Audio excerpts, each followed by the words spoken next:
ایک بار میں اپنے گھوڑے کے ساتھ جنگل گیا۔ جنگل میں گھوڑا آگے نکل گیا تھا اور وہاں میں رک کر سستانا چاہ رہا تھا۔ تبھی مجھے ایک ٹیلا نظر آیا اور میں وہاں رک گیا۔ اسی پر بیٹھا میں اپنے ساتھ لایا ہوا کچھ کھانا کھایا اور پانی پی کر چلنے کے ارادے سے اٹھ گیا کہ مجھے ٹیلا کچھ ہلتا دکھائی دیا۔ میں اٹھ کر اس ٹیلے کو تھوڑا زور زور سے ادھر ادھر ہلانے کی کوشش کر رہا تھا کہ تبھی ٹیلا پوری طرح سے گھوم گیا اور وہاں کچھ گفا جیسا دکھائی دیا۔ میں گفا کے اندر چلا گیا اور چلتا گیا۔ اس اندھیرے گفا میں آگے بڑھتا ہی جا رہا تھا کہ ہمیں خود ہی منزل کا پتہ نہ تھا کہ تبھی ہمیں کچھ روشنی نظر آئی۔ تب کہیں میری جان میں جان آئی۔ اس روشنی کے بنا پر میں آگے بڑھتا جا رہا تھا کہ تبھی وہاں ایک راستہ نظر آیا۔ میں اس راستے پر چلنے لگا۔ میں نے دیکھا وہاں پر کوئی گھر چھوٹے نہیں تھے، سبھی گھر بہت بڑے بڑے تھے اور وہاں کے لوگ کوئی کم حیثیت کا نظر نہیں آ رہا تھا۔ مجھے تو پوچھنے میں بھی شرم آ رہی تھی کہ یہ جگہ کون سی ہے۔ میں نے حوصلہ کر کے پوچھ ہی لیا کہ یہ جگہ کون سی ہے۔ اسے شاہی نگر کہتے ہیں۔ آپ کون ہیں اور یہاں کیسے آئیں؟ میں شہنشاہ ہوں اور میرا قافلہ ہیرے جواہرات کا ہے، ابھی تک نہیں آیا، پتہ نہیں کہیں رک گیا ہے۔ ہمیں یہاں پیسوں کی ضرورت ہے اور ہم کسی کو جانتے پہچانتے بھی نہیں۔ آپ پریشان نہ ہوں، آپ ہمارے گھر چل سکتے ہیں اور جب تک چاہے رہ سکتے ہیں۔ کوئی بھی آپ کو کچھ نہیں کہے گا۔ وہ اسے اپنے گھر لے جاتے ہیں۔ ویسے آپ کا نام کیا ہے؟ شہنشاہ۔ میرا نام اکبر ہے، مجھے لوگ شہنشاہ اکبر کہتے ہیں۔ اور آپ کا نام کیا ہے؟ جی میں رئیس الدین ہوں، یہاں کے بڑے رئیسوں میں میرا نام ہے۔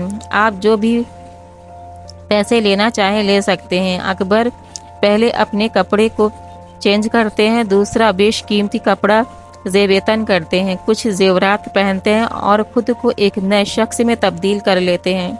رئیس الدین اپنے ایک بڑی پارٹی رکھتے ہیں جس میں ان کے سبھی خاص اور کروڑپتی لوگ شامل ہوتے ہیں۔ وہ ان سب سے ان کی پہچان کرواتے ہیں۔ یہ شہنشاہ اکبر ہیں۔ ان کا ہیرے جواہرات کا قافلہ یہاں آ رہا تھا، کچھ دنوں میں آ جائے گا۔ سبھی ان سے بڑی ہمدردی ظاہر کرتے ہیں۔ شہنشاہ آپ پریشان نہ ہوں، آپ جو بولیں گے ہم آپ کی مدد کریں گے۔ پھر کیا ہے؟ شہنشاہ سبھی ایک ایک کر کے ملتے ہیں اور ان سے کہتے ہیں جو آپ سے بن پڑے دیں۔ جیسے ہمارا قافلہ آتا ہے ہم آپ کو واپس کر دیں گے۔ وہ سبھی انہیں منہ مانگا پیسے دیتے ہیں جسے وہ ایک بڑا اور شاہی محل بنواتے ہیں۔ ان کے ساتھی ان سے خیریت لیتے ہیں۔ پتہ نہیں کیوں ابھی تک میرا قافلہ نہیں آیا، شاید کہیں رک گیا ہوگا۔ کچھ دن گزر جاتے ہیں۔ اب لوگ ان کے پاس آتے ہی اسی لیے تھی کہ کیا بات ہے شہنشاہ اکبر، آپ کا قافلہ نہیں آیا اب تک؟ پر اب شہنشاہ تھک گئے تھے ان کا جواب دے دے کر۔ اب وہ لگے کہ عزت ہے، ضرور اب کچھ کرنا ہوگا، یہاں تو کم پیسے والوں کی عزت نہیں ہے، لگتا ہے اب یہاں دال نہیں گلنے والی۔ وہ سوچتے ہیں کہ اب یہاں سے نکلنا ہی ٹھیک ہوگا۔ آج رات وہ وہاں سے جانے کا پلان بناتے ہیں۔ رات کا ٹائم جب وہ سو رہے ہوتے ہیں وہ چپ چاپ سے وہاں سے نکل جاتے ہیں اور جہاں سے آتے ہیں وہیں راستے میں پہنچ جاتے ہیں کہ انہوں نے دیکھا کہ 2-3 گھوڑے جن کے اوپر ہیرے جواہرات لدے ہوئے ہیں میری طرف ہی آ رہے ہیں اور ان کا کوئی مالک نہیں۔